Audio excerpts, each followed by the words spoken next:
Hey, Mr. Chair, can we come back to the township and have a real meeting? Every other township in, I don't know, the county, the state, the country is having live meetings. Why don't we just do it? I've had my shots. You've had your shots. Everybody's had their shots. Let's do this. We only do if the township committee does it. Okay. And we got our shots without getting free beers, too. Speak for yourself, Brian. A shot for a shot. Okay. Hi, Mr. Emmett. Timetable joining the meeting. Hi, I joined in the middle of Bruce's rant. Hey, Yechiel, I'm serious. I mean, Yeah. is somebody saying we can't go back live or we don't make the decision? As far as I heard, the township considering it right now. They're working on it. No, but I'm saying, can the planning board on its own, sua sponte, as Mr. Jackson would say, decide to come back, or that we have to fall in line with the township committee? I think if they I don't don't know if it's a good idea to go rogue on that kind of thing. Bruce, it's gotta be up to the town. The building is We need- locked. The building's locked. The building is closed. When the town opens the building, we can go back. That's up to the town, not to the chair. Okay. Guys, it's a I mean, nice. I suppose we could rent a space and meet somewhere else. If No, I'm not looking to be a troublemaker, but like, let's do this. I mean, the other townships are doing it. Why can't we? It's about time friends got together. Really. I miss Okay. you guys. I do. I heard something about beers, Chairman. That would get me out to a meeting. Okay. Well, I'm calling the meeting to order. Let's rise and salute the flag. Timetable joins the meeting. Yes, Mr. Sable, we heard.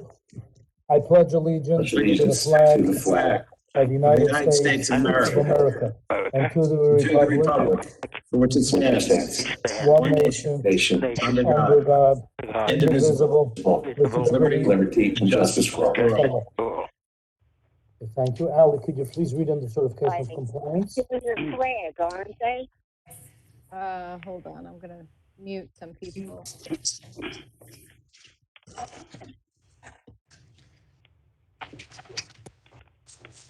Allie, Kristen's on. She can help you with that. Okay, great. Yeah, so just anybody who's not turned to speak should be muted. Thank you. The time, date, and location of this meeting was published in the Asbury Park Press and the Star Ledger and posted. Sorry, my screen froze. On the bulletin board in the office of the Township of Lakewood at least 48 hours in advance. The public has the right to attend this meeting, and reasonable comprehensive minutes of this meeting will be available for public inspection. This meeting meets the criteria of the Open Public Meetings Act. Okay, thank you. Roll call.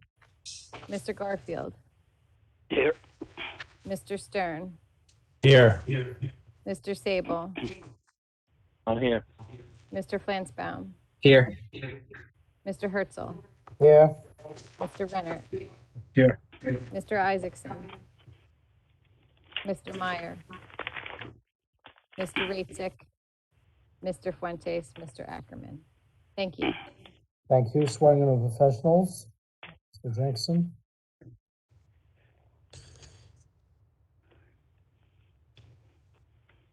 Harry's getting his hand is hurting already. Mr. Jackson, are you there? I'm sorry, I was muted. Didn't realize it. Mr. Vogt, do you swear affirm testimony we give before this board with the truth, the whole truth, and nothing but the truth? Yes. Thank you. Okay, thank you. Ali, are there any changes to the agenda? No, I don't have any changes. Okay, so let's start. We're Our on to first- number one. Our first application is SD 2483 AO made by O&V 10332 LLC. It's an administrative minor subdivision in the Oak Street core area to create 4 lots. Okay, Terry, do you have any report on this? You would like? Yes, I do, Chairman. The board should have a copy of our review dated April 1st. It documents the application in front of you. I'm not aware of any relief based upon the application.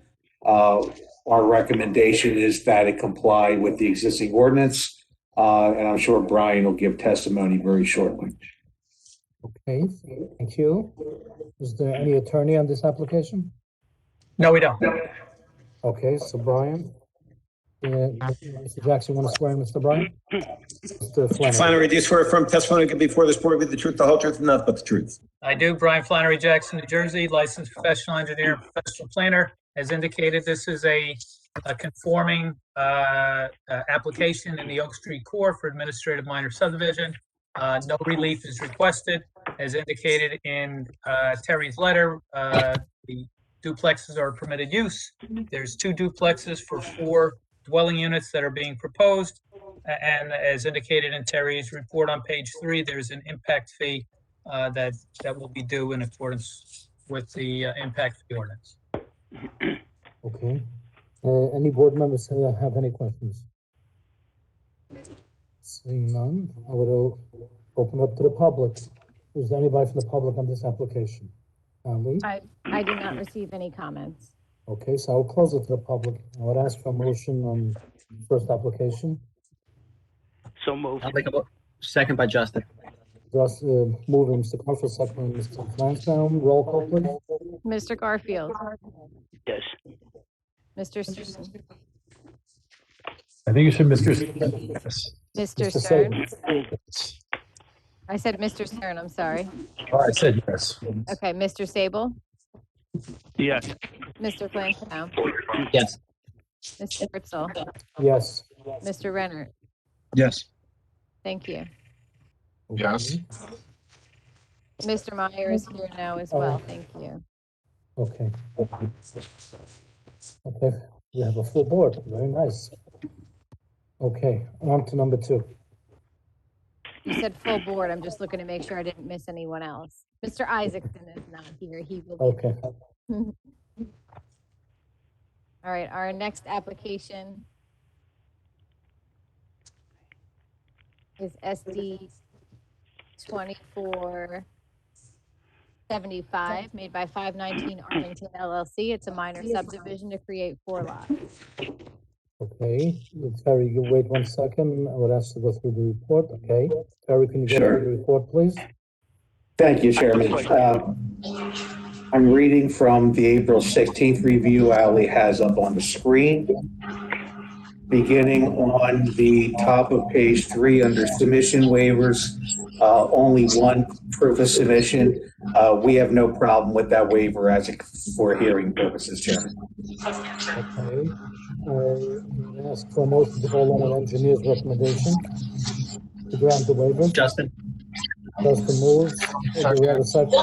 Second, all in favor to grant the waivers? Aye. Aye. Okay. Next. Zoning, on page 3 under section 2, Hold on just a various minute. relief.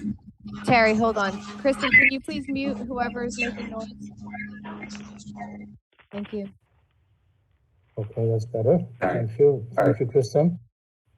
Continuing under zoning, variance relief is required for new lot 16.01, 16.02. The zoning data under comment 3 indicates a setback variance of 7 feet. We're not sure if that's proposed or not. If it is, that would require a variance. I'm sure we'll hear testimony on that, as well as confirmation relative to the proposed parking on the various lots. And under design waivers sought from providing street trees along Melville and Vine. We have information from the applicant's engineer that we would like them to put on the record. I believe that's all the relief, Chairman. Okay, thank you very much, Terry. Who's the attorney on this application? Good evening, Mr. Chairman. Adam Pfeffer, on behalf of the applicant. I don't see If we you. can Yeah. swear in Mr. Lyons. Okay. Mr. Lyons, do you swear affirm testimony to give before this board with the truth, the whole truth, and nothing but the truth? I do. Okay. So, Mr. Lyons, please proceed. Okay, yeah, this is basically we're subdividing the Melville Avenue lot for a proposed duplex, and we're taking some of the rear of the Vine Avenue lots to make up the area. As the letter indicated, we do need a lot width variance because our total lot width is 9.5 feet on the Melville Avenue lot, where 60 is required. And the second variance that was listed was the deck behind the on. Glenn, speak into the mic, you're breaking up. Okay, the deck on the duplex on lot 0.02 extended out a little further, and it was in 7 feet of that diagonal between the two duplex lots. So we made it a Glenn, little how bit many lots you shorter. have now? Right now, there are 3 lots. And how many lots are you making afterwards? 4. Okay, then 2 regular lots and 3 regular and 1 duplex lot? No, yes, right now there's a duplex lot on Vine, so that's 2. And there's a single family lot on Melville, which is the one that we're converting to we want to subdivide to make a duplex. Okay, please continue. And then the area in the rear of the Vine Avenue lots, we're taking a little bit of that land to make conforming lot areas for the Melville lots. Ali, why do we hear an echo? Because no one is muting Terry while he's echoing. Sorry, Terry. Thank you. Okay. Okay, so Glenn, please continue. I'll mute myself now.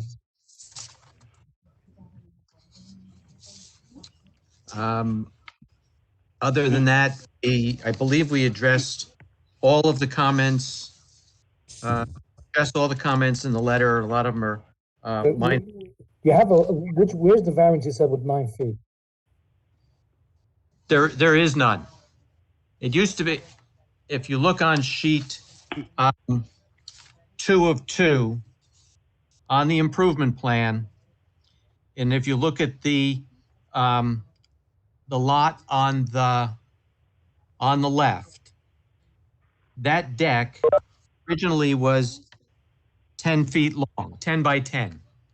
We reduced it to 10 by 9'7" out from the house so that it didn't touch the 7-foot setback line from the diagonal line that runs to make up the lot area. You see the diagonal line that goes from the, so that was the setback right in there.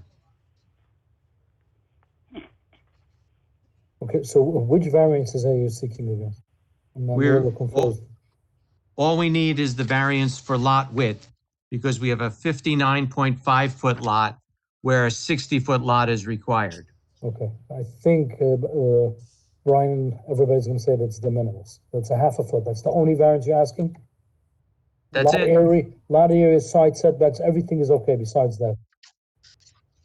Everything else complies. Okay. If I can ask a couple questions, Chairman, real quick. Yes, of course. Glenn, on the improvement plan, the 2 lots that you're taking property to convey to the Melville lots, lots 8.1 and 8.02, that existing duplex is under development, correct? Yes, that's under construction. Okay, and the road improvements as are shown on your improvement plan simply extend along the frontage of your client's Vine Street property. Yes, that was approved as a conforming duplex, and the township engineer, Jeff Stager, approved that extension of Vine Avenue. It really just... Thank you. Our office has gotten calls from Lori Leeds, who owns the adjoining property.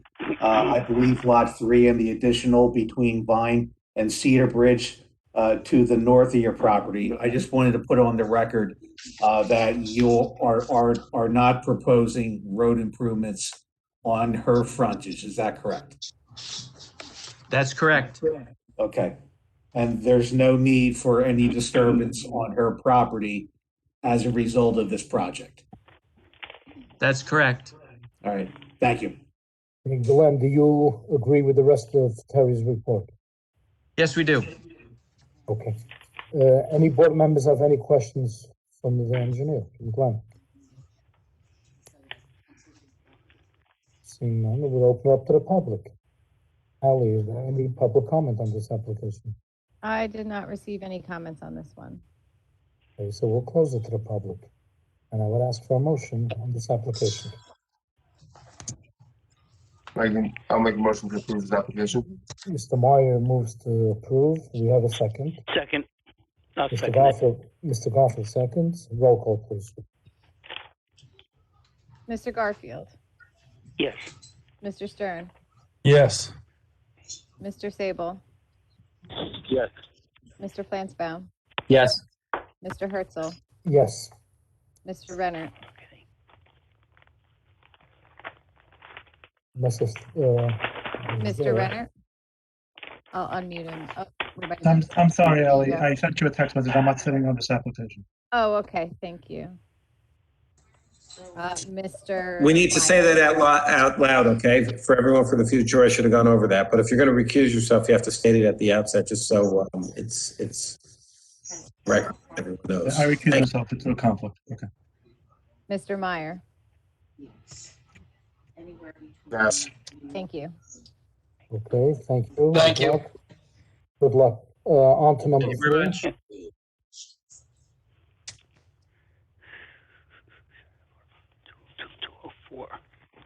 The next application is SB 2472, made by Ellie Jacobovitz. It's a minor subdivision to create 6 lots from 4 on Ashley Pine in Arlington. Okay, Terry, would you like to go through the report, please? Yes, I would, Chairman. I'm reading from our April 26th review, which Ali just put up on the screen. And going through our letter, give me a moment. Beginning under zoning. Sorry, Terry, to interrupt. It's Levy Isaacson. I just wanted to state that I'm here for the record. Okay, hi, Levy. Now, Ally, we have a full board now, right? I hope we can keep for the rest, we can keep for the rest of summer. Mostly full. All right. Our comment number 2 talks about lot frontage. We note that 25-foot wide access easements are proposed in previously vacated portion of Ashley Avenue. We'll get testimony on that at the hearing. Under additional variances, lot variance relief appears necessary for proposed new lot 2.0, as well as lot width variances for lots 2.08, 2.11, and 2.12. Minimum front yard setback appears necessary for lot 2.0. Rear yard setback appears necessary for lot 2.07. Side yard variances appear necessary for 2.07, 2.09, and 2.12. Aggregate or combined side yard setback variance appears necessary as well for lot 2.12. We don't believe parking relief is being sought, and I believe that is it for zoning. That's And it? That's it. Yes. I think I can come up for air now.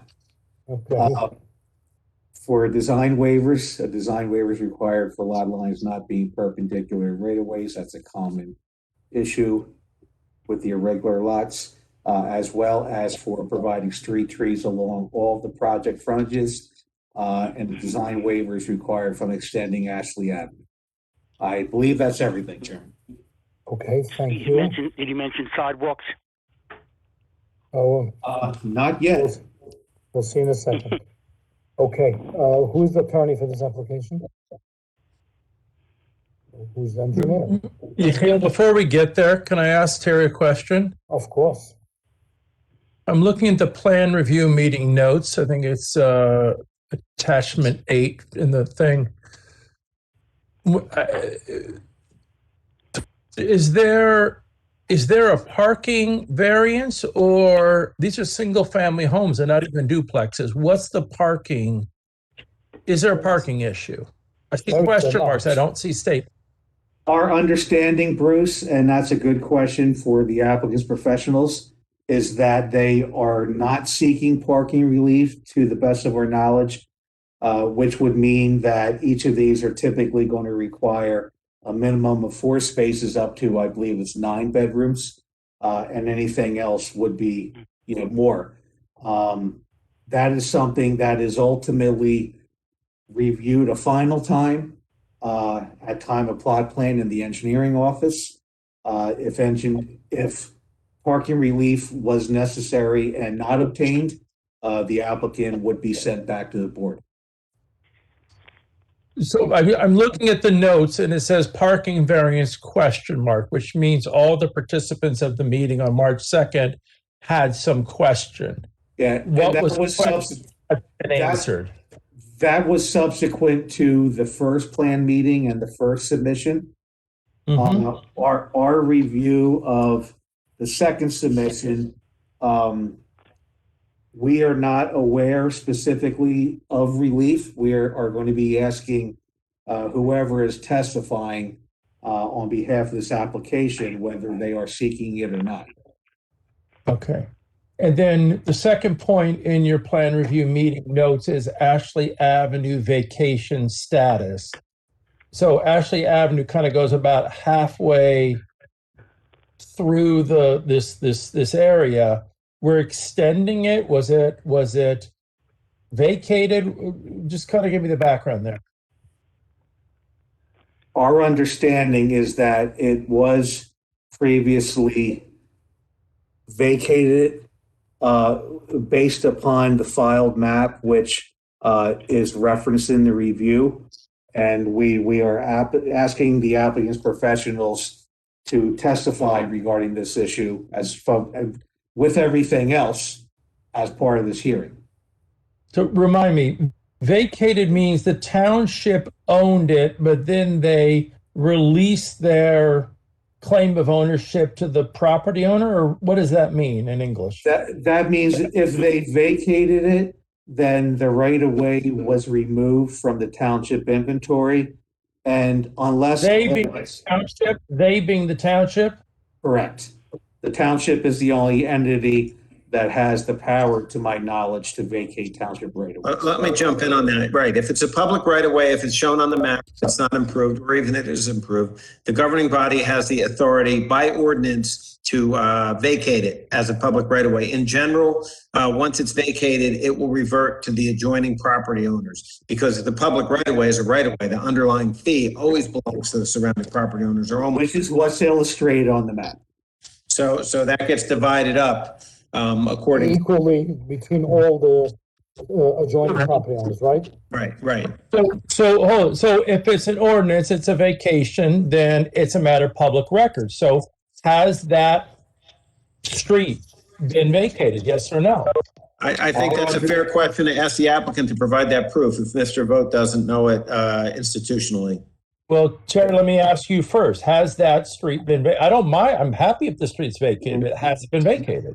We were provided a document as referenced in our review, which indicates that section of roadway was vacated. I would like that to be confirmed by the applicant professional, since that it is their application. Okay, thank you. Okay, and let's let the applicant present this case. Who's the attorney on this application? There's no attorney. The applicant's on, I believe, Brian Flannery. Yes, Okay. Brian Flannery. Is the applicant here? Yes. Where is he?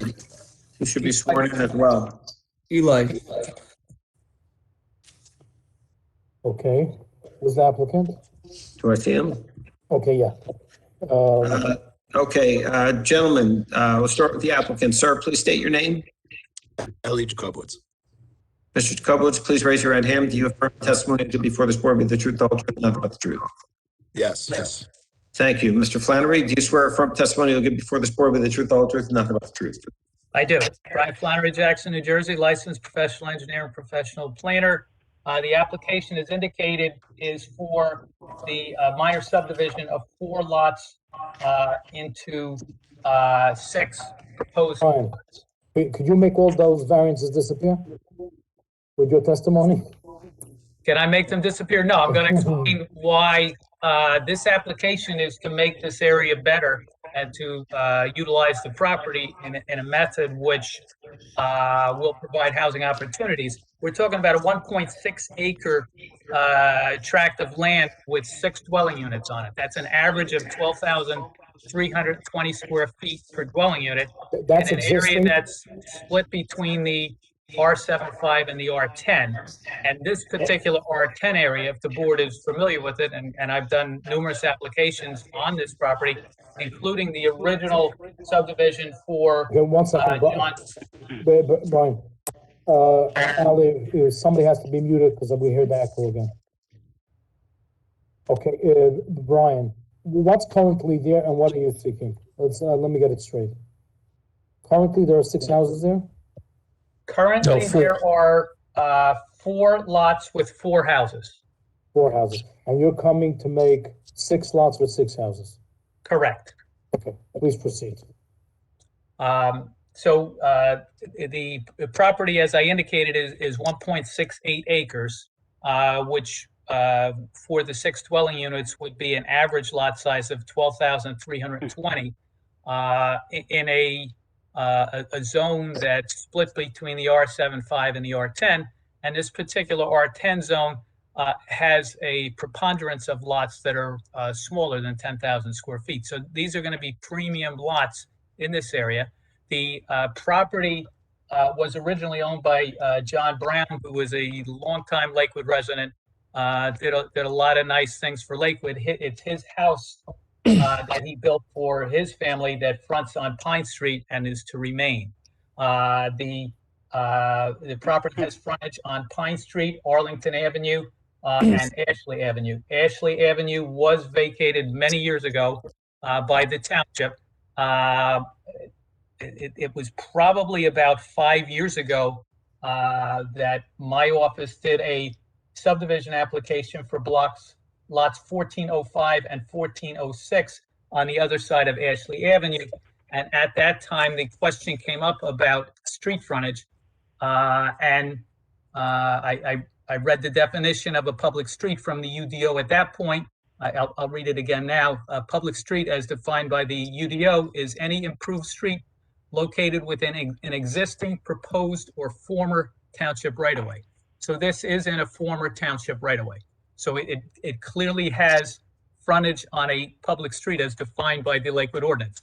What occurred on the lot on the other side, it's a private road that services those 2 units. We're proposing the same improvements for a private road, virtually driveways for these 2 units. So that's the story with respect to the road. Now, with respect. Can I interject, Brian, so we just don't lose the train of thought? Yes. So many years ago, I worked with you in your former office and we vacated a street for my synagogue. And I remember the end of the result was we had the township voted on it. There was an ordinance. We had a piece of paper. The street was vacated. Yes. My synagogue got half of it. The guy next door got half of it. Correct. It was a piece of paper recorded in the records of the township of Lakewood. Did something less than that happen here? No, there is a piece of paper that was recorded back in the 80s or 90s, more than 20 years ago.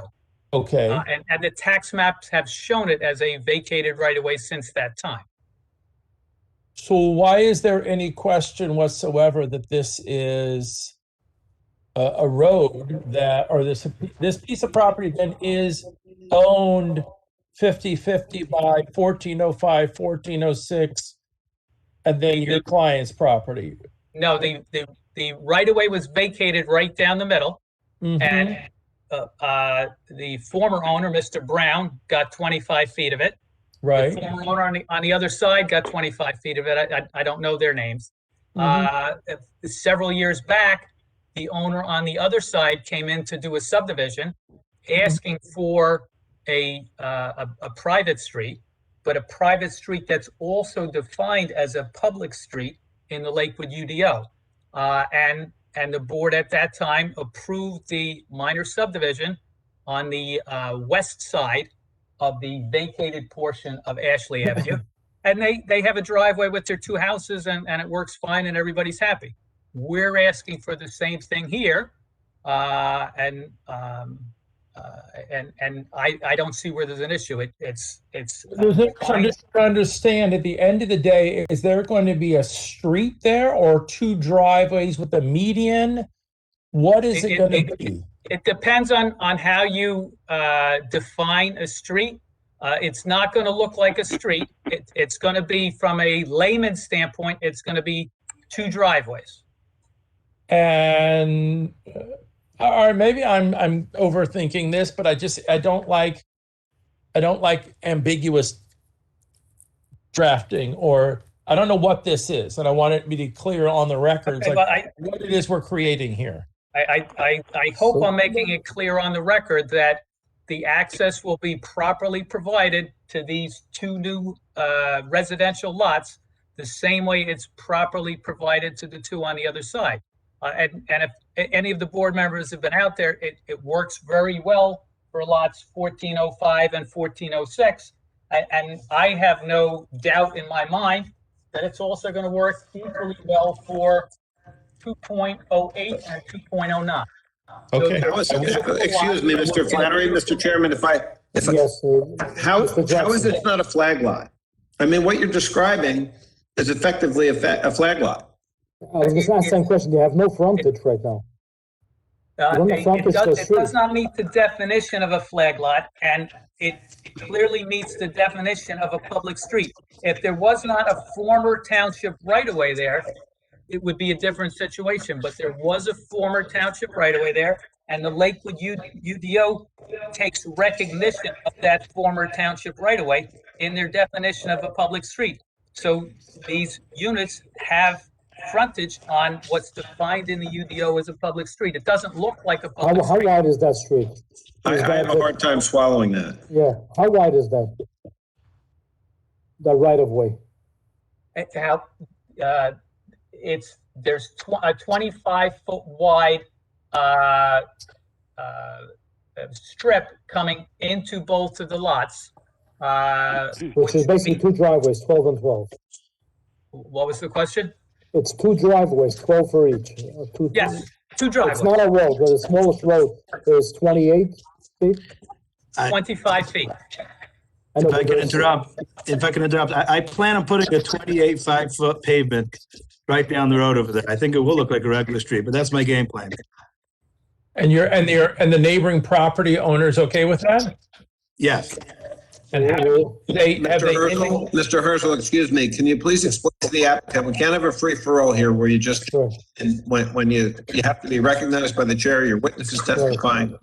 Yeah, please, Bounce around. So one person can speak at a time. Mr. Stern, I'm open to the public soon. We'll see if we have any neighbors coming out objecting it or the floor. Excuse me, Chairman. Yeah, to tell you just one thing, I just personally would like as wide as a road as possible to make it 28 the minimum, to make it look like a real road. People can be going in and out. I'm sorry, Terry. Now please continue, Terry. That's all right. I wanted to talk about parking. Mr. Stern was asking earlier about whether any relief is necessary. In looking at the revised plan and looking at our letter, all of the lots, with the exception of lot 2.0,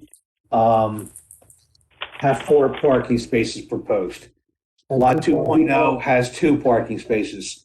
Does that meet the UDO, and if so, why?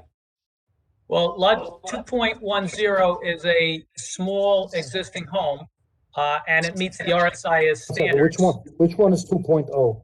2.10 is the most northerly lot that has frontage on the unvacated portion of Ashley Avenue. All right. So I assume that the existing house doesn't have an inhabitable basement? That is correct. All right. And if at a future date, this property, the house is removed and a larger home is put in, then you would agree to meeting parking at that time. They have to meet parking or get a variance. We're not asking for variance on this, and we have no intention as part of this application to change that house. It's the two spaces they've had that have worked, and those are going to remain. And anything in the future, there is no variance relief for parking. They would have to provide enough parking to, depending on the house they built in accordance with RSIS and the Lakewood ordinance. Okay, so Brian, let's go through. So on what are the variances, and give me the reasons for the variances. Okay, so going to Mr. Herzl, before he goes to the reasons for the variances, I want to make sure we understand what variances we need. Because I see this as needing a variance for not fronting on a public street. And I think it's also a flag lot because the lot is owned by lot 2.09 and they have an easement that runs across lot 2.09 to get out to the main street. Now, I haven't studied what Mr. Flannery is referring to, but I note that half of the right-of-way has been vacated. So if there was a definition that said, well, right-of-way, well, it isn't a former right-of-way, it's only half a former right-of-way.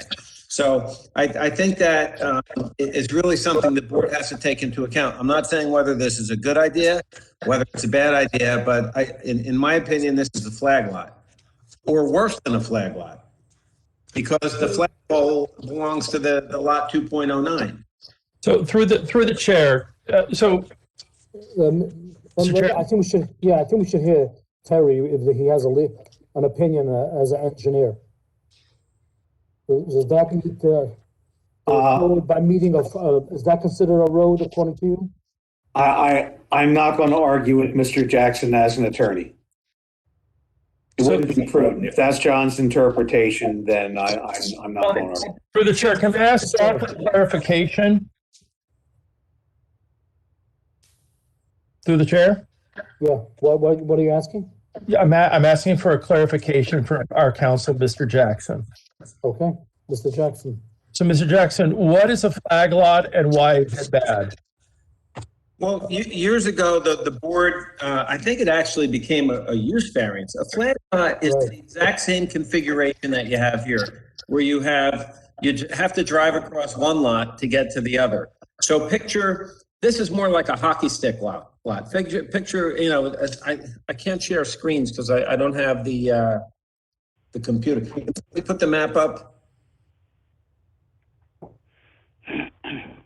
I can do it if you give me a moment to log in on my other computer, but the one I'm looking at to my right. I'm working on getting you flag lot information, but I can give you the map. Okay, so if you imagine 2.08 on the bottom. Mm-hmm. Picture it like an upside down flag.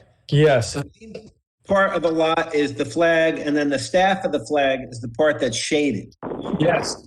If this was a subdivision that was landlocked and somebody proposed having an access easement, or the shaded area would belong to lot 2.08, you could do it one of either way. You could make it an easement, or you could make it part of lot 2.08, so it would have a long, narrow portion to give you road frontage, which is exactly what this is. And it's a flag lot. And the board did not like those years ago, and it was outlawed because a lot of people were doing it, and it created problems with the cars and the garbage cans and the traffic going across their neighbor's lot to get in and out to the lot. And then also the house was, you know, effectively in the backyard of Mr. Jackson, I have just a question for you. I understood from Brian that this was a right-of-way that the township had, and it fronts to that right-of-way. Does that, because it was a right-of-way that the township used, like a road, does that make it that it has frontage to it? You know, Terry, I think that's really a stretch, Mr. Flannery's argument, but I'd point out that the street is not a former street. It was vacated, and only half of it is available to the applicant. It's not a former right-of-way, it's a former half a right-of-way. I mean, it's true if they had both halves of that and it was a full road width. You know, one of the things you might want to do is make them improve that as a roadway. So, Mr. Jackson, if I can interject, I think I heard Mr. Jacobowitz say something to that effect. That he would make it 28. He would make it 28 feet. No, but how does he, let's maybe ask Mr. Jacobowitz to clarify that statement that he's going to pave the whole thing, and is the owner of, I think it's 4.08, it's a little small, the two lots across the street, are they on board with that, and have they consented to that in writing? And to be clear, Mr. Jacobowitz, the board's not opposing this. We're just trying to make sure that we're doing this right, if that makes sense. And Mr. Stern, just to ask about, Ally had up the flag lot definition. I don't know if you want to take a look at that. I think you'll see the.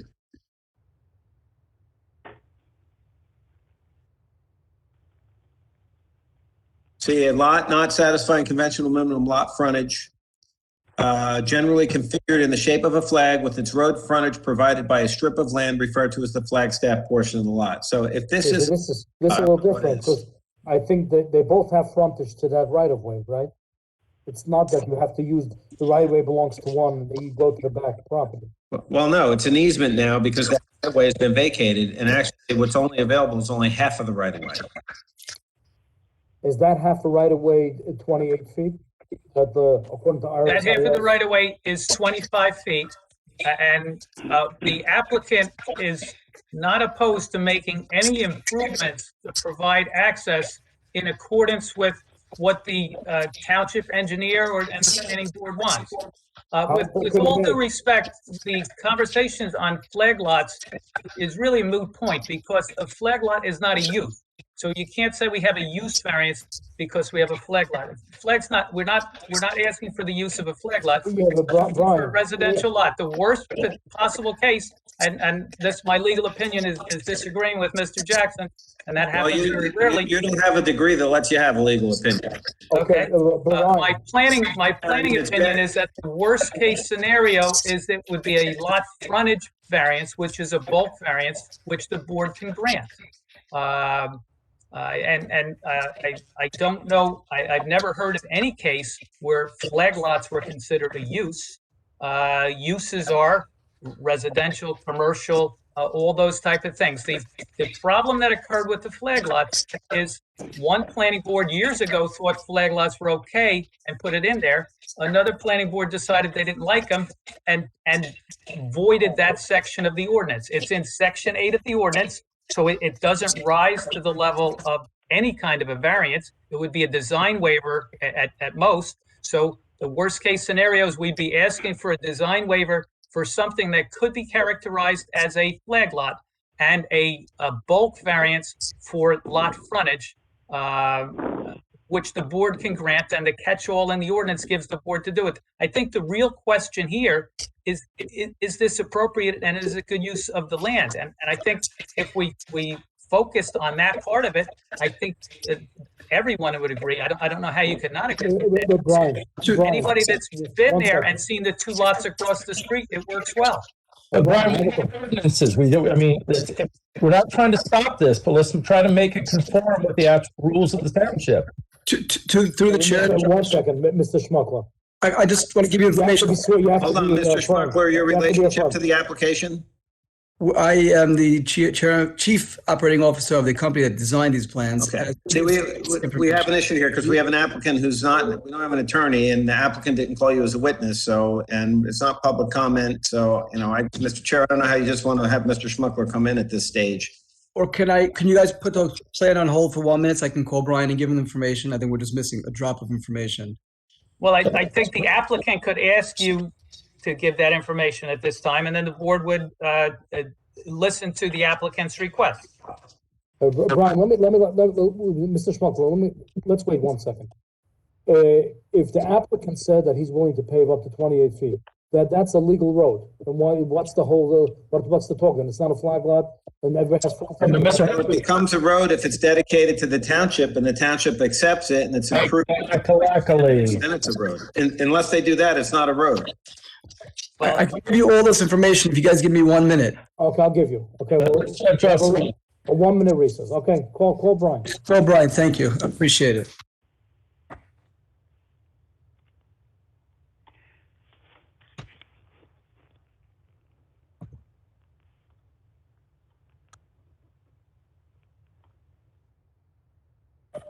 We're still in session, right? Yes, we are. Okay, And we're I don't live. want you to get the idea that I am You're live. this application. This might be, the board might think this is a good one, but I think you should know what relief has to be given, and I think you should be. Mr. Jackson, the only question that I have, I know since we passed the ordinance that the flag lots are not legal, I don't think the planning board ever passed a flag lot law. I think that went to the zoning board. I'm not saying that it shouldn't be approved, but it may be a zoning board issue.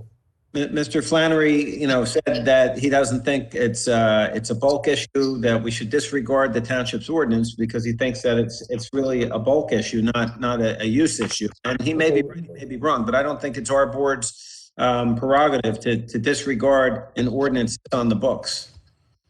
And Mr. Chair, that's the point. I don't think anybody in this board is opposed to Mr. Jacobowicz's application, but what this board has been trying to do is actually follow the rules and look at the ordinances and see what they say and try to conform applications to the stinking ordinances. That's it. Thank you for the time, everybody. Brian will give a testimony. I apologize. It's a COVID meeting, and sometimes we have our challenges of not being in public. So thank you. Okay, so we're good. The meeting's back. We're live, and we're back to the meeting. Brian. Yes. Okay, you wanted to say something. Well, this is, and again, I read the definition in the ordinance, and it says a proposed or former township right-of-way. We have a former township right-of-way. There's two 25-foot strips. The applicant has spoken to the applicant on the other side who uses this access easement. So there's a 50-foot availability that'll be the access easement. The applicant has agreed, the township engineer has agreed to put in a regular road in that area. So it's going to look like a regular road, and the planning board has approved private roads. So this is a private road, even though it, by the definition in the Lakewood UDO, it's a public street. There's a little, probably the first time the Lakewood UDO had any ambiguity, but it's going to look like a road. We're going to have 4 houses that are going to be beautiful houses. They're not going through anybody else's yard. That was the problem with the flag lots, is that the houses were in the back behind the other lots. These aren't in the back behind anybody's lots. These are in the front. It's going to be a beautiful thing. And however you want to characterize it, my opinion is it doesn't need to be characterized because we're going to have a road. It's going to be a private road that now the town doesn't have to maintain. The town, we all know the town doesn't want to maintain any more roads than they need to. And the 4 people don't want the town maintaining it. They're going to maintain it better than the town would ever do that. So the technicalities of it, it's a little different, but it's a good solution and it's a good application. Brian, a question? We got through the Bruce, yeah. So Brian, that's great. Is that in writing? Is the relationship between you and the adjoining property owner anything more than a phone call? Is it in writing? As a condition of the approval, we would put in writing to the satisfaction of the board engineer and the township engineer what I've just described. Oh, 1 second, Brian. Josh is shaking his head. Look, Hey, you left me out of that one. 1 second. Chair, Josh is shaking his head. Is there a written agreement? I have not seen a written agreement. He's shaking his head. What is he shaking his head? Maybe the applicant could answer that question better than a head shaking from Mr. Schmuckler. Okay, 1 second, Brian. 1 second. Ali, on the public comment, is there any opposition? Any neighbors voice their opposition to this application?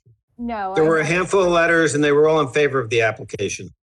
Okay. You'd have to wait to see what the public says. There were about 4 or 5 letters and everyone was in favor of it. I know, but if Brian is testifying, he'll get the letter from a neighbor. I want to make sure there is no opposition that we know of right now, that we have to deal with it. Me personally, my opinion, if you make it wide enough, I think we have done that in the past. If you make it like a regular road, I would consider it or a public road or a private road, and not consider it a flag lot. But I would like to hear other board members what their opinion is. Mr. Stern, you want to? No, Mr. Chair, I'm not opposed to this, but we have to do our homework. We have to tie up the loose ends. If there's an agreement between the adjoining property owners to create a street and pave it and make it 20 feet, 8 feet wide and use it as a normal street, then the issue of the flag lot goes away. That's great, but you need to have a piece of paper, and that piece of paper needs to be submitted to this board in advance. That's what this board is trying to do. Take your game to the next level and tie up the loose ends. That's all we're saying. And Mr. Stern, when you say a piece of paper, that means a properly executed, recorded instrument that becomes a matter of record and is perpetual. You know, you can't just have like a letter on something like this. You have to have a, actual recorded document. Recorded easement. Oh, yes, that sounds right. I'll defer to you, John, as the legal counsel, but let's just tie up the loose ends of doing this. That's all I'm asking. Yeah, Mr. Stern, and then if we should approve it subject to having that paper. Do you feel comfortable? I'm 100% okay with it, but going forward, we shouldn't have to go through this exercise. This should be done in advance and submitted. Ask the questions we're going to be asking and answer them before you bring it to us. That's all I'm asking. So, Brian, does the applicant agree to have? The applicant agrees. The applicant agrees, and I think we all understand what Mr. Stern is saying, confirmed by the shaking of Mr. Schmuckler's head. Okay, so you understand that if we go for a motion tonight, it's going to be subject to getting a letter from the adjoining neighbors that they subject to a something that lawyers draft up and it's signed and notarized and put a stamp in blood. To the satisfaction. May I recommend something, Chairman? Yes, Mr. There may be a solution here, hopefully to all parties. Yeah. If the board is otherwise inclined to approve this application, simply hold off adopting the resolution until you have the letter you're seeking in hand and until John approves. Okay, thank you. But we make our approval conditional on that, and when we see that condition is satisfied at resolution adoption, then yeah, exactly. Okay, Brian, are there any other variances you want to go through? I should go through the variances because it sounded like a lot, but my professional opinion of it's really not all that much. So a lot area variance is required for lot 2.10. 2.10 is the existing house that's up in the front. The current configuration of it per the tax map, it's got a little jog down to the bottom. It's a piece of useless piece of property. This application is talking about squaring it off. It's a small lot. All we're doing is taking the unusable portion of that small lot and putting it in so the proposed lot 2.09 can have a nice buildable area for the beautiful home that the applicant intends to build there. The lot width variances that are required for lots 2.08, 2.11, and 2.12 are 64 feet and 68 feet respectively. And again, lot 2.08 is an existing lot. That lot width, 2.08 is the new lot. 2.11 is the existing lot, and 2.12 is also an existing lot. So those two lots have that lot width already. The only lot that we're requesting the new lot width for is the lot 2.08. The minimum front yard setback is an existing condition on lot 2.10. Again, we're talking about this little house that's been there probably as long as I was involved in Lakewood. A minimum rear yard setback to lot 2.07 only to the deck, and that's the deck behind Mr. Brown's house. And we used to let decks be within the setback. His deck was built a long time ago, but I don't see that as anything that creates any issue. The only one who's going to know is the new people that are building on the new houses. Minimum side yard setback variances, we're requesting 7.5 feet. And there's a side yard setback to a deck of 5 feet.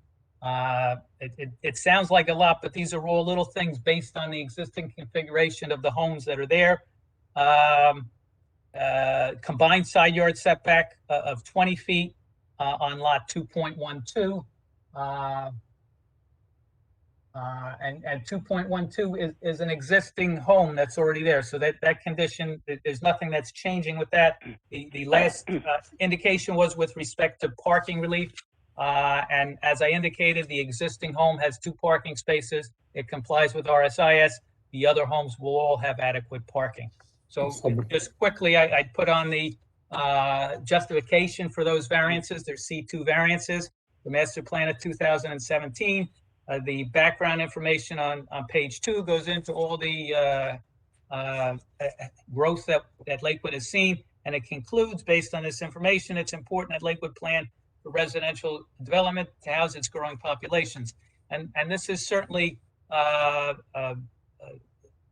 providing nice houses in a desirable area on average lot sizes of over 12,000 square feet in property that's split between the R75 and R10.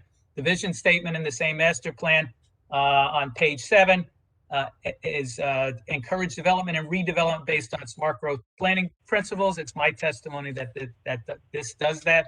The municipal land use law, NJSA 40:55D2, under the purpose of the act, A is encourage municipal action to guide the appropriate use or development of all lanes in the state, which in a manner which will promote public health, safety, morals, and general welfare. And it's my testimony that this does that. The applicant could have come in and said, I want to put a school in here, and it would have been a horrible place to put a school, even though we need schools, and I would have come and told you it was good. This is certainly better. E is to promote the establishment of appropriate population densities and concentrations that will contribute to the well-being of persons, neighborhoods, communities, regions, and preservation of the environment. And the density that's being proposed here is well below the density that's permitted by the ordinance. C2 variance relates to a specific piece of property. This is as unique a piece of property as you could get. Mr. Brown lived there. He was very happy with it, the way it was for years. The development in the neighborhood changed. Unfortunately, Mr. Brown, who was a friend of mine, passed away, and now his property is being developed consistent with surrounding development. The purpose of the municipal land use law I indicated. The variance can be granted without substantial detriment to the public good. My testimony is there's no detriment to the public good, that this is the best development that I could see possible for this piece of property. The variance will not impair the intent and purpose of the zone plan and zoning ordinance, and the benefits outweigh the detriment. So the rest of the report. You agree with everything? We agree with everything. There's design waivers for perpendicular lines, but I know, that's what we have. A partial design waiver possibly for providing street trees. We'll certainly put street trees wherever they fit and wherever the township engineer thinks they fit and you have makes sense. sidewalks on all the properties? What's that? Sidewalks all around? Sidewalks, yes. We're not asking for any relief with respect to sidewalks. And parking again is going to be four per Mr. Chairman? House. 1 second, Dave.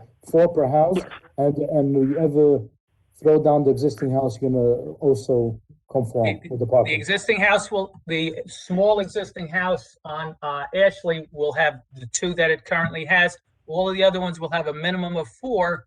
And the new homes, if they're built where they need 5 or 6, they'll provide however many are required by the RSIS and the UDO.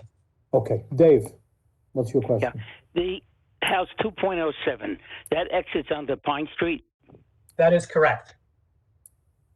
Is there any way to make it go, make it go up Ashley? Because Pine is a very, very busy street. And I don't think anyone would even be able to pull out of a driveway. It's an existing home with a garage and a driveway up front. The owners of the house have dealt with that, and the same as the other neighbors that are on Pine Street in the area. There's really no way to change that. Okay. Any other board members have any questions? Thank you, Dave. Any other board members have any questions? See none, I'll open up to the public. Ali, would you like to go through? John, do you want me to read the 5, or do you want to? I can go over them, and I'll just. them. If it's I have- repetitious, then I would like to go ahead and just summarize it for the board. Yeah, sure. I know that, I'm sorry, Mr. Herzl, I didn't hear you. Okay, I said that if they're all repetitious, let's just summarize it and put it on the record. But for the public, all those comments are for the public record. It's on whoever wants to see it. I think we should read each one. I think we should read each one. One of them talks about what kind of an athlete Mr. Jacobowitz is. I think we should get that one. We have another one about the disgusting trees in Lakewood. I think they're actually, today I started laughing when I was reading. Oh, I'm sorry, Mr. Renner, I couldn't tell who's speaking. Okay, Mrs. Jackson, go ahead. And Mr. Renner, I apologize, I didn't get what you said. You said it was humorous to hear and to read through. All right, thank you. There were about 6 letters. I'll count them up. There's one from Mr. Friedland. That was positive. There's one from Mr. Scheinerman. That's positive. There's one from Mr. Yakov Schwartz. That's positive. There's one from Levi Novoseller. That's positive. Yossi Zucker is positive. And I believe that's it. I think I mentioned all of them. They all generally said they think that this subdivision is appropriate for the neighborhood and they support the application. Okay, thank you. I would close it to the public right now, and I ask for a motion on this application. And I'll second it, subject to the issues we discussed today. Okay, Brian, do you agree with everything that we discussed? With the road widening, with the parking? And the applicant agrees. The applicant agrees? Is he here? Shaking, you Yes. agree to everything? Okay, so Mr. Dave made a motion and Mr. Stern seconds it. Roll call, please. Mr. Garfield, Yes. Mr. Stern, Yes. Mr. Sable, Yes. Mr. Flansbrough, Yes. Mr. Herzl, Yes. Mr. Renner, Yes. Mr. Meyer. Mr. Meyer, I didn't hear you. Thank you. Okay. Allie, you're gonna skip me? I'm sorry, Mr. Isaacson. I forgot you joined us. Mr. Isaacson, Yes. thank you. Okay, thank you. Thank you and good luck. Okay, on to number 4. Our next application is SP 2414, made by Casanova today. It's a major site plan for a mixed-use building located on River Avenue. Okay, Terry, you go through the report, please.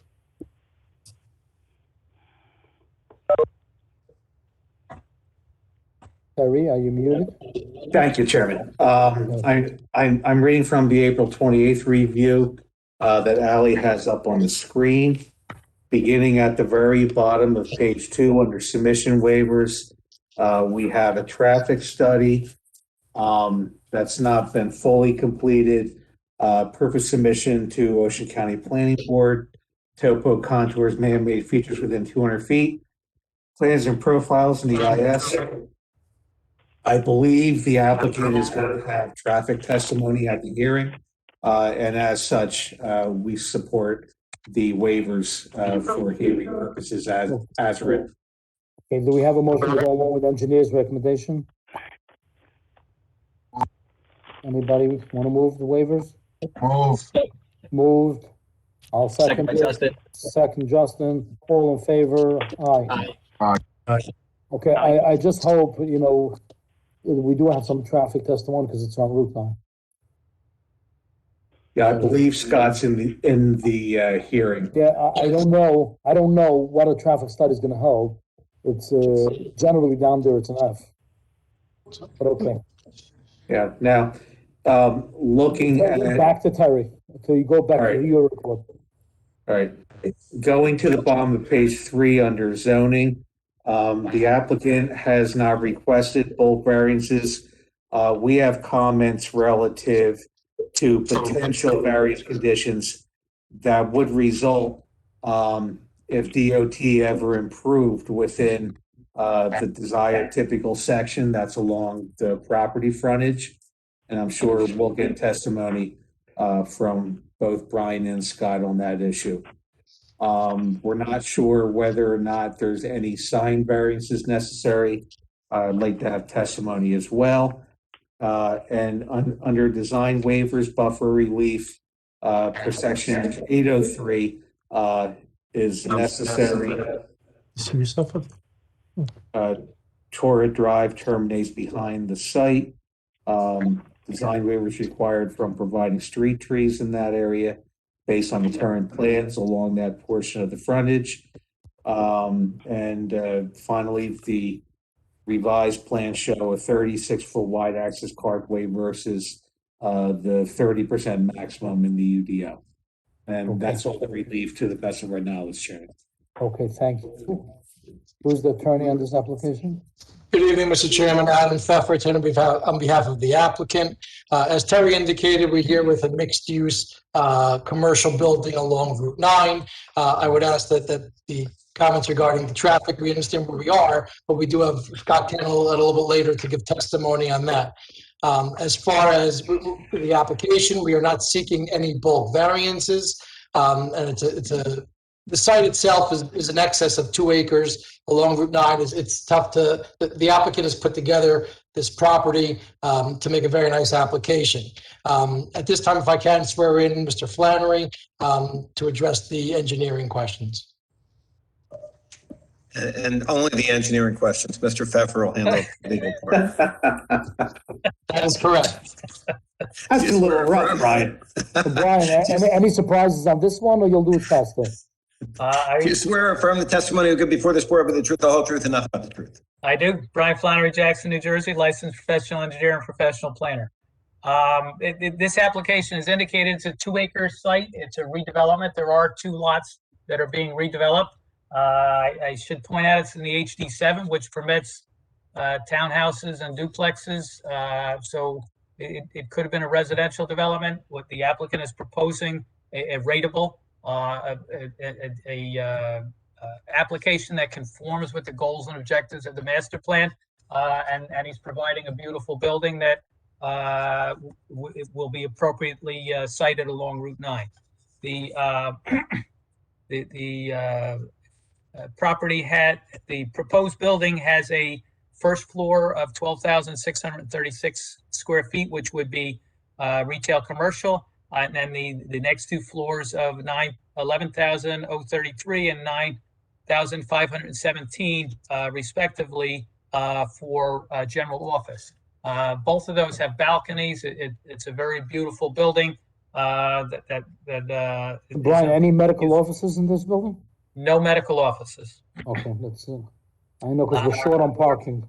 We're providing 145 parking spaces in accordance with the requirements of the ordinance.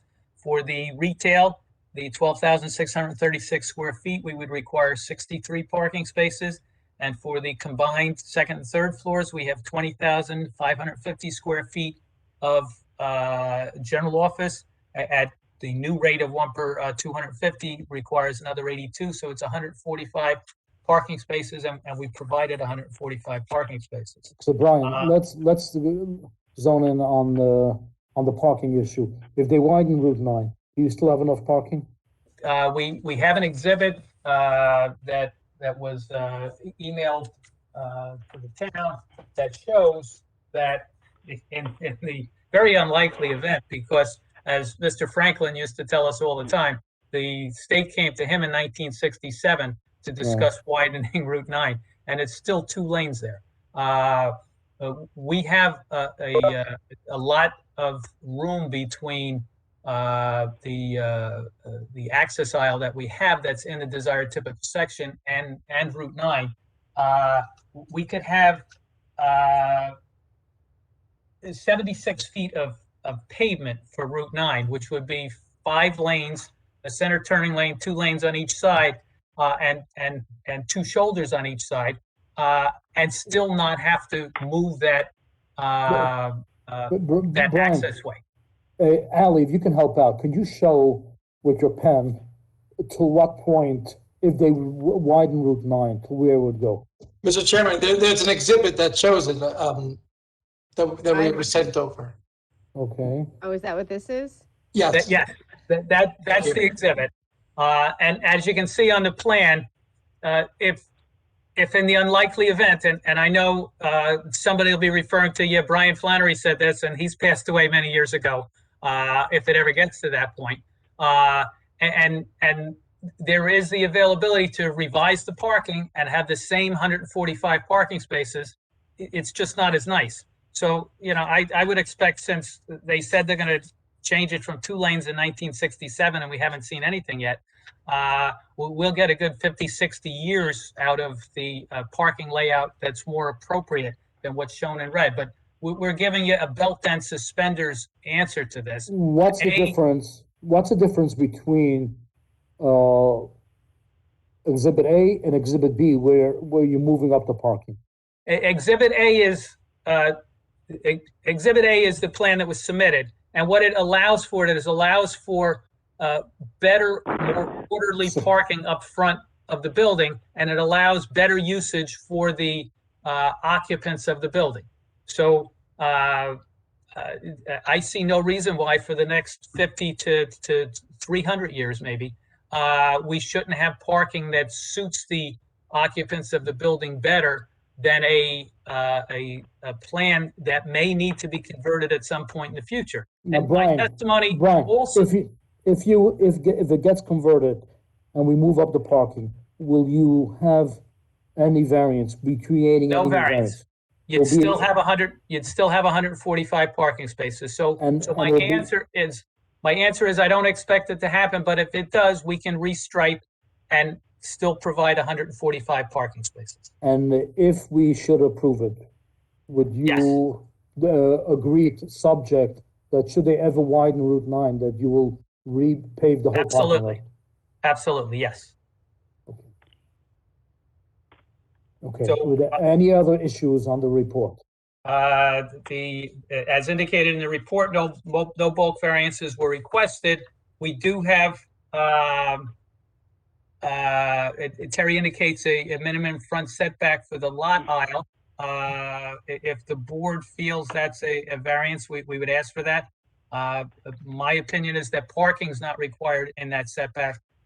There's no prohibition on lot aisles, but to the extent that the board it feels that is a variance, we would request that variance, and I would give testimony to justify it.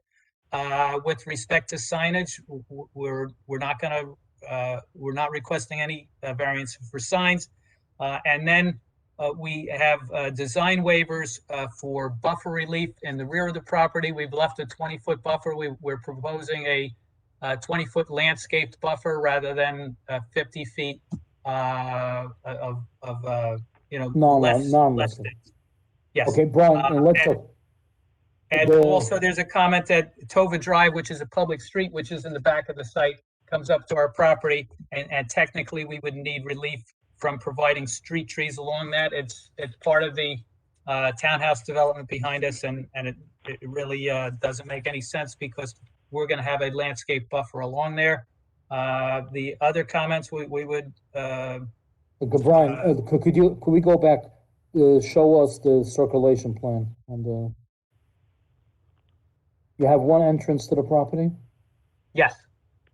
Okay. Yes, and Scott could give you testimony on how the traffic works, because he's the one who going to have to get the permit from the DOT for the entrance. And DOT would not give us 2 entrances, but that's more Scott's expertise.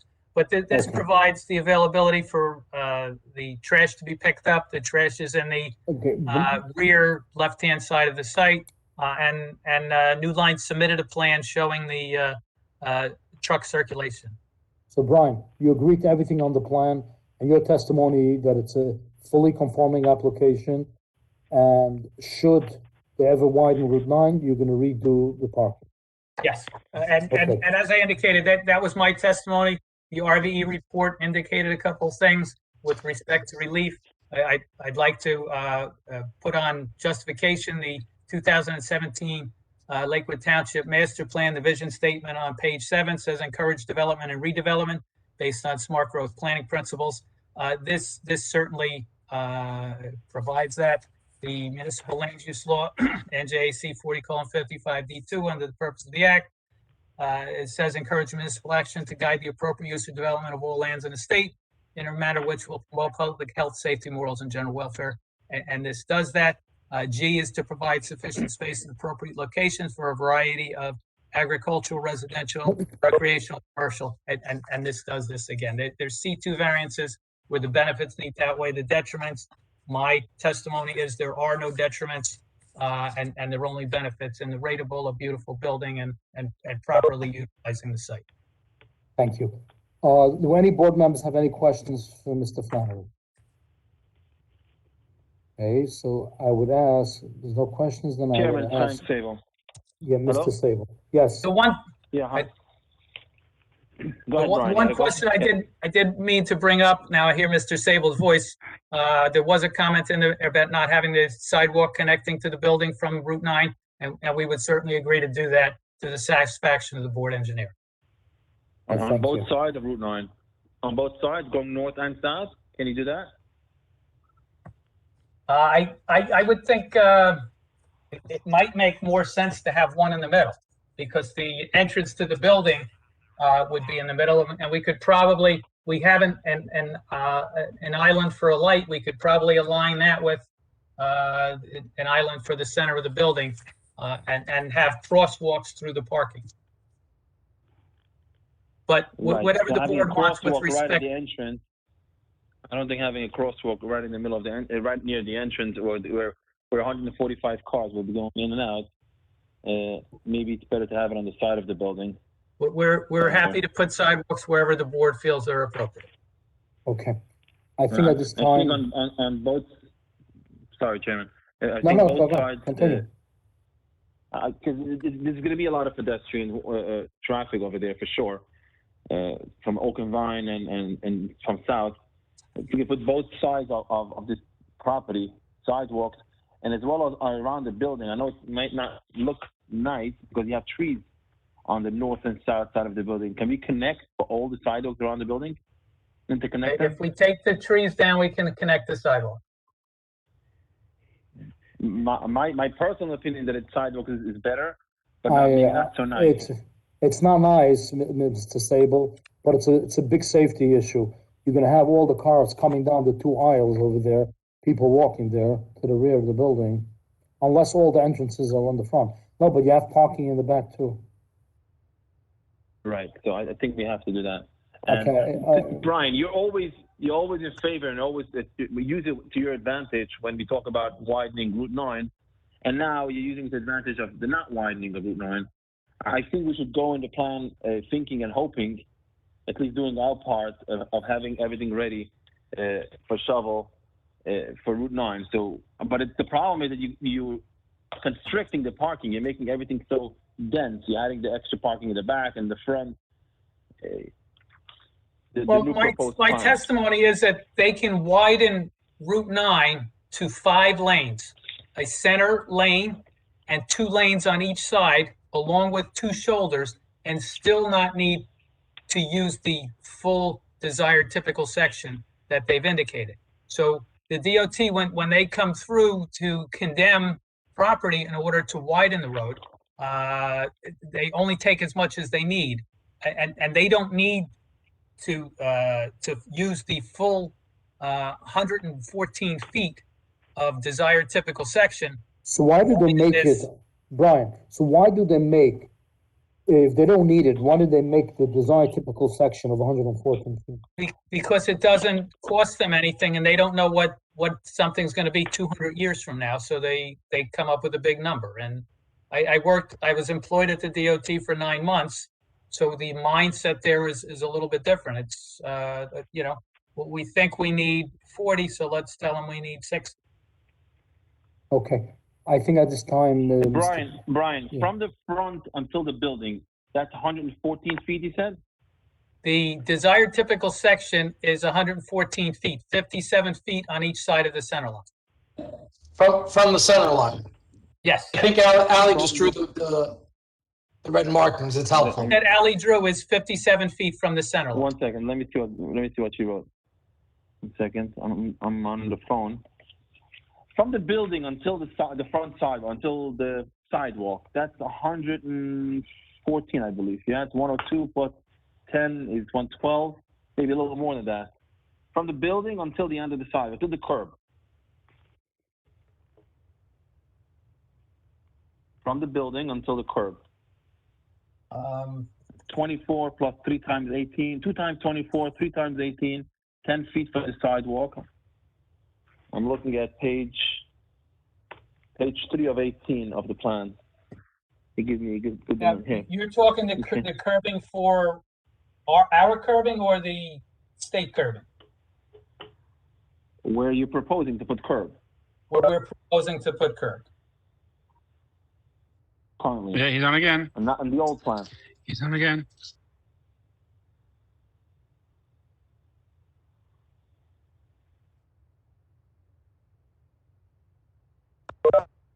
Uh, 112 feet from the building to the curb. Including the outside sidewalk? The outside sidewalk is 10 feet, then we have 3 18s and 2 24s. And then 10 feet for the sidewalk around the building. Well, I already threw the 10 feet in. So we got 24 times 2, 18 times 3 plus 10.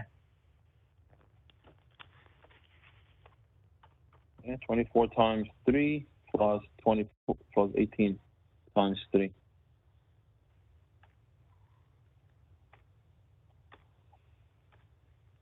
And now, if they widen it, how much would they take away?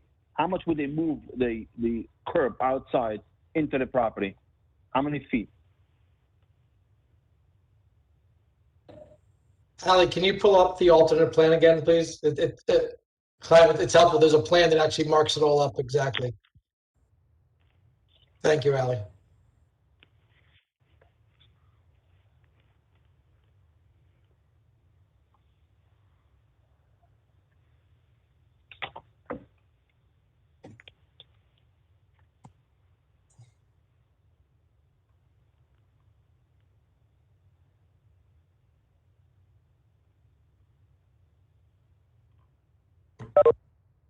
We're proposing our curb 43 feet from center line, and 57 feet from center line is where the desired typical section is. I'm sorry, I missed that. How much? How many? We're proposing our curb 43 feet from the center line of Route 9, and the desired typical section that the DOT lists is 57. So that's 14 feet different. Got it. Okay, Okay, thank you. okay, at this time, Mr. Kennel, Scott Kennel, are you there? John, please swear in Mr. Kennel. Yeah, I don't see him, but Mr. Kennel, please raise your right hand. Do you swear from testimony you'll give before this board with the truth, the whole truth, and nothing but the truth? There he is. I do. Okay, Mr. Kennel, just say it's an A on Route 9, and we're Mr. going Chairman, ahead. Mr. Chairman, do you accept Mr. Kennel Yes. as an expert in his field? Yes. Thank you. Thank you. Yes, I mean, again, I know you're trying to be some humor there, but we know Route 9 has its issues, its delays. We did traffic counts at Yale Drive and Route 9 on March 10th. And the intersection of Route 9 and March 10th is experiencing approximately 1,470 vehicles during the morning and afternoon peak hours. Brian talked about before the access design, and there was a comment raised about providing 2 points of access. NJDOT will only allow a single point of access on a undivided roadway. So the plan has been designed in that fashion, and I'm in agreement with where the driveway is aligned opposite Yale Drive, creating a four-way intersection. Could you explain that intersection? Ali, could you put it back on the screen, please? Thank you, Ali. And Scott, we know all the problems on Route 9. We're trying to make it, it's a conforming application, to make it as best as possible and the least helpful. So just explain how we can accomplish that.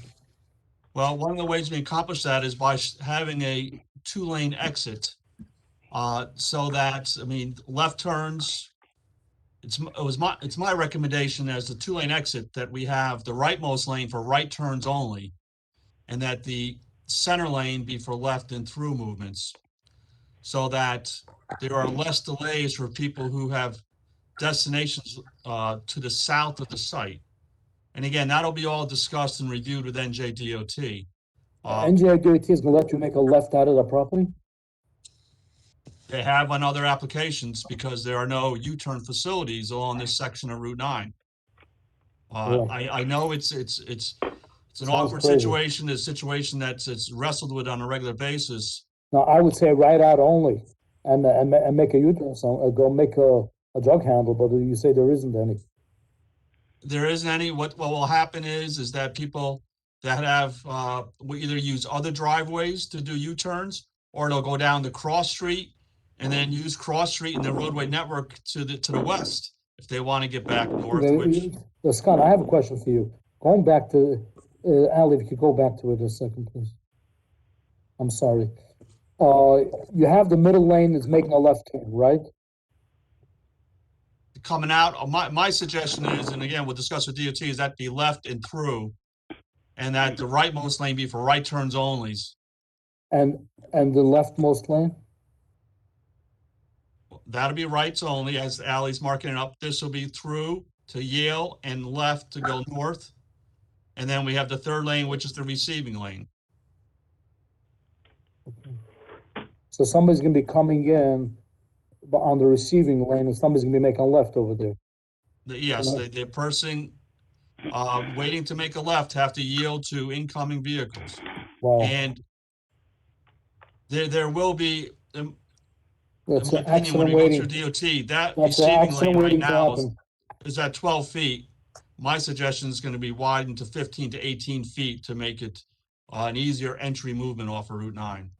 I agree. Okay. What did you come up with to Route 9? It's an F over there? It's an F, and I mean, there's delays on Yale Drive now as it exists. There'll continue to be Fs for people exiting out on from Yale Drive on Route 9.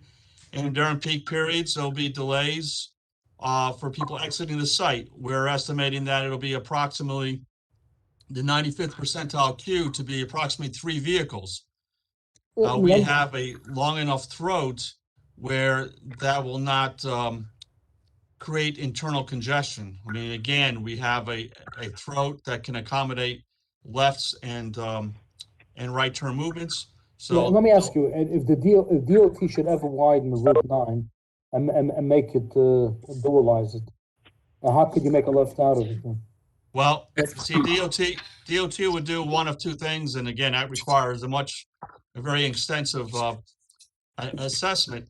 It's either going to be a divided roadway, which would then require substantial land acquisition, provide jug handles, or, as Brian had mentioned, a 5-lane cross section where you have 2 through lanes and a center left turn lane.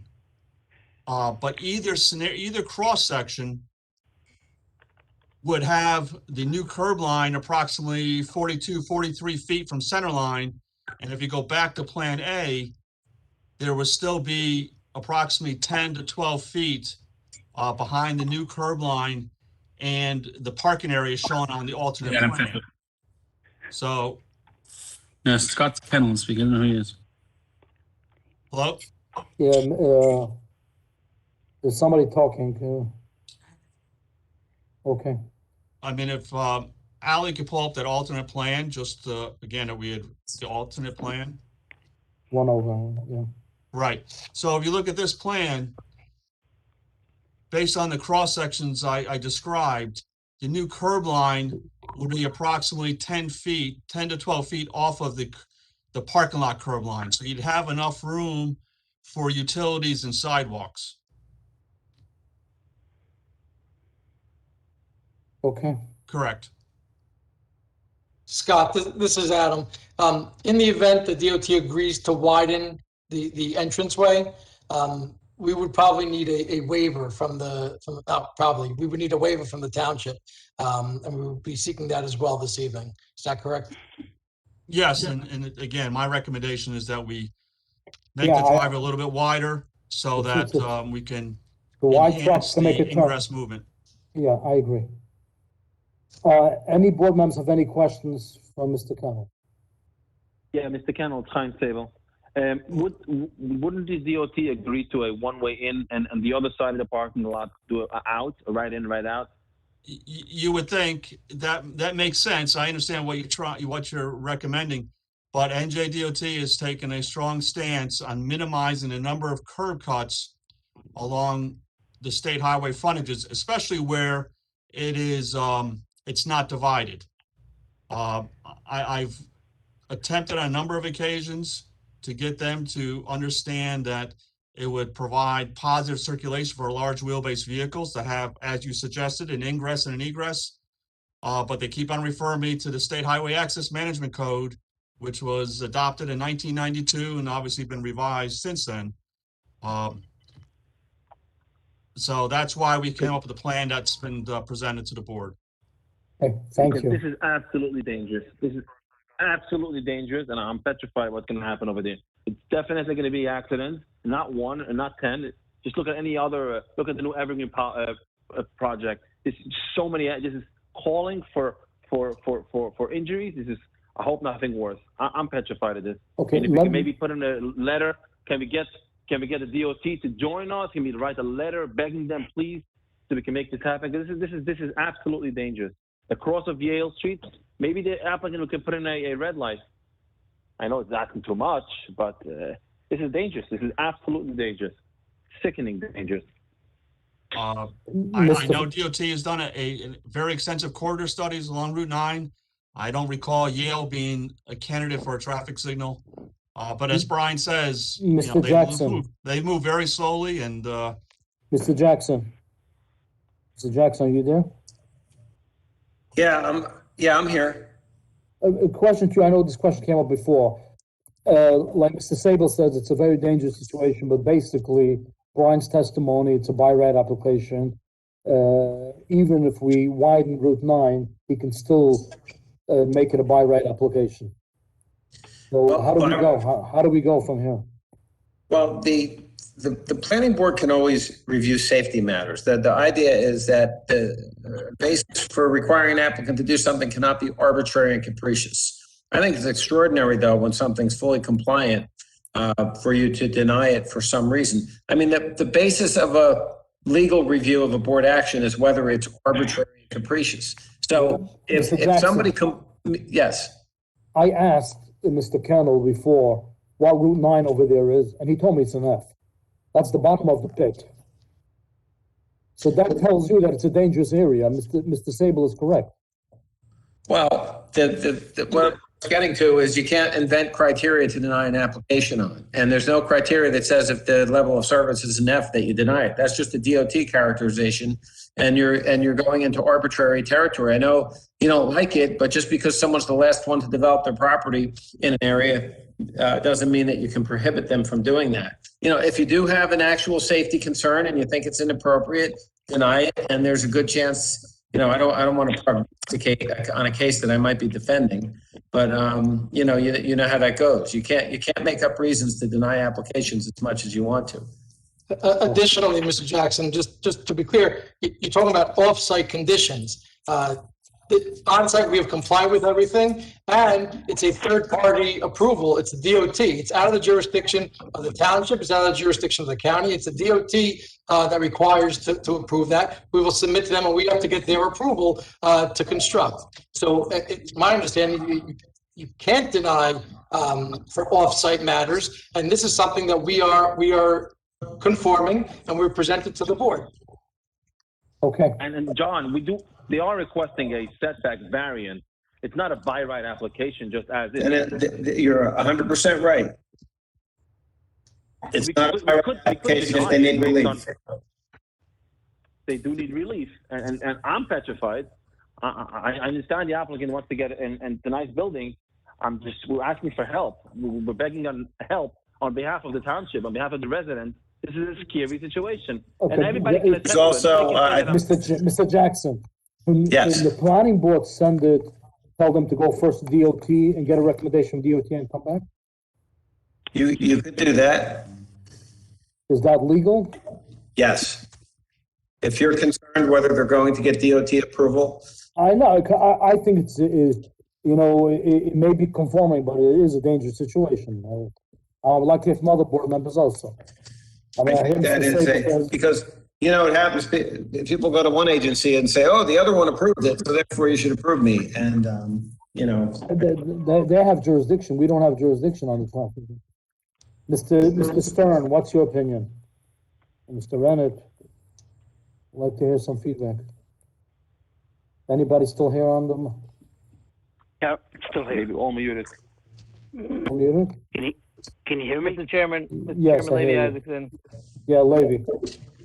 I agree with Chaim. I think this is untenable, and as much as it is by right, there's too many things here that can go wrong. We had another application a few months back. Also, I think there was sidewalk on Route 9, and we asked them to go to the DOT. I don't think the Do you agree applicant with me that you go to DOT? They should go to DOT first? Absolutely. Okay. Absolutely, yes. Mr. Stern, are you there? I'd like to hear other people. I defer to the rest of my colleagues on this one. Mr. Flansbaum? Are you there? Mr. Flansbaum, are you still there? Yeah, Mr. Chairman, I'm sorry. I tried to, I was pressing the unmute button, but I couldn't. My question to you is, it's basically a conformity. They're asking for one variance. And I think it's, everybody on the board feels that's very dangerous on Route 9. So maybe we should send it to the DOT and what they recommend, and then we should vote on it. Mr. Chairman? You think maybe you should send it to the DOT first? Yes. And we're going to beg them to do a right in and right out. Mr. Chairman, this is Mr. Chairman, if I can, with regard, I hear the concerns and the issues from some of the board members. If we can have an opportunity to carry the application, so we can go and try and speak with the DOT to see if Mr. Kennel can be a little persuasive in terms of maybe getting the second access aisle or to get some other input from them. We would appreciate the opportunity at this time to do that. Okay. And to carry it, we would ask it to be listed for a further meeting, obviously, and we'll have to renotice once we get it. And we'll come back. Mr. Chairman. Yes, I just want to give the courtesy. Mr. Dave was trying to speak. We are going to carry it, and Dave, you go ahead. I got a question. Yes. On this driveway. Down the street, there is an auto supply place, and there's a second one going up next to it. And it appears they have double wide single driveways, but they handle in and out both. But it is one driveway, but it's extra wide. Would that suffice to the state? I don't know. That's what they're proposing, to make it wider. But I think that if the applicant agrees to revisit it and reach out to the DOT, I think we would all be smarter if they come back at a future media. I think they ought to go down and just take a look and measure that driveway, because that sets a case. What it's been done already. Okay. So, Adam, you are renoticing? Yeah, I'm asking to, right now, just to carry it to a future meeting, no date to be set. We will agree, we will renotice once we have some more information. We were going to reach out to the DOT, we're going to take a look at it and see if we can alleviate any of the concerns. We won't be able to make it the traffic level any better, but I think we'll take a look to see if we could incorporate any of the comments, as well as speak to the DOT if we can get a possible second access lane. Okay. You'll waive the time limit? We agree to waive the time limit, yes, Mr. Chairman. Yes. Thank you. Through the chair, is there any public comments on this? Not tonight. No, I'm curious if any members of the public have written in on it. I did receive one email through the course of the meeting from Mr. Zinas. Okay, I think we should wait until we have more information. Okay, so thank you and good night. Approval of minutes. We have a motion for the minutes. So moved, Justin. Moved. Second, all in favor? Aye. Aye. And approval of bills? So moved. Moved. Second, all in favor? Aye. Okay, just one second from the board members. we have a lot of applications going, and Ali sent out an email today. We have a lot of applications going through to September. We'd like to accommodate all the schools. I know that a lot of board members would like to go away throughout the summer. So I think it would be best if we try to make as many meetings in the summer as possible, even though knowing we're not going to have more than 5 members at a meeting, and to accommodate. Everybody should go on their vacation when they want to go, and we'll try to get as many meetings to accommodate all the schools. And if any board members know when they have any planned vacation, if they can please send it to Ali. Up to November, I'm fine. Okay, send it to Ali. Or not even if you go on vacation, or if you don't want to be available that night. Okay, thank you, everybody, and have a great night. Thank you. Have a good night.